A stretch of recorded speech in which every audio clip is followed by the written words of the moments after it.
क्या आप जानते हैं कि ब्रह्मा और विष्णु भी एक बार अपने अहंकार में सत्य को नहीं पहचान पाए थे?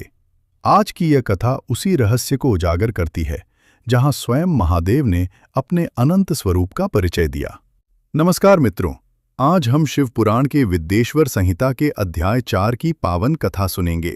जब ब्रह्मा और विष्णु उस अनंत ज्योति स्तंभ का अंत नहीं खोज पाए, तब उन्होंने अपनी भूल स्वीकार की और उसी ज्योति की आराधना करने लगे। तभी उस प्रकाश से स्वयं भगवान महादेव प्रकट हुए। भस्म से विभूषित शरीर, जटाओं में गंगा, कंठ में वासुकी नाग और मस्तक पर तेजस्वी त्रिनेत्र। ऐसा अद्भुत स्वरूप देखकर ब्रह्मा और विष्णु दोनों नतमस्तक हो गए। उन्होंने कहा, हे देवाधिदेव, आप ही सृष्टि के आदि और अनंत हैं। हम अहंकारवश आपको पहचान न सके, कृपया हमें क्षमा करें। महादेव बोले, मैं ही सृष्टि का मूल कारण हूँ। मुझसे ही सृजन होता है, मुझसे ही पालन होता है और अंत में सब कुछ मुझ में ही विलीन हो जाता है। फिर भगवान शिव ने अपने रहस्य का वर्णन किया। उन्होंने बताया कि वे निराकार भी हैं और साकार भी।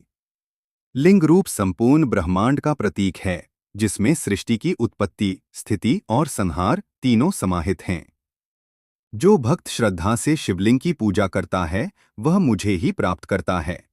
इसके बाद महादेव ने अपने पंचब्रह्म स्वरूप का वर्णन किया।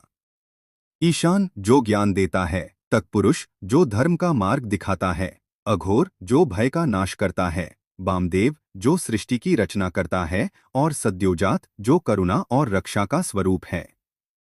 इन 5 रूपों से ही संपूर्ण जगत का संचालन होता है।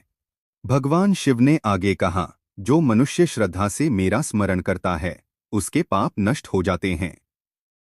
उसे यम का भय नहीं रहता और अंत में वह मोक्ष को प्राप्त करता है। यह सुनकर ब्रह्मा और विष्णु ने भगवान शिव की स्तुति की। महादेव ने उन्हें आशीर्वाद दिया और कहा, तुम दोनों मेरे ही अंश हो। तुम्हारे द्वारा ही संसार का कार्य चलेगा।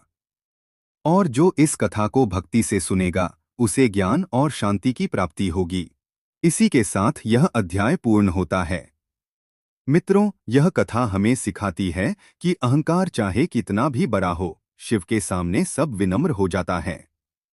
जो शिव को पहचान लेता है, वह जीवन के सत्य को समझ लेता है। ओम नमः शिवाय।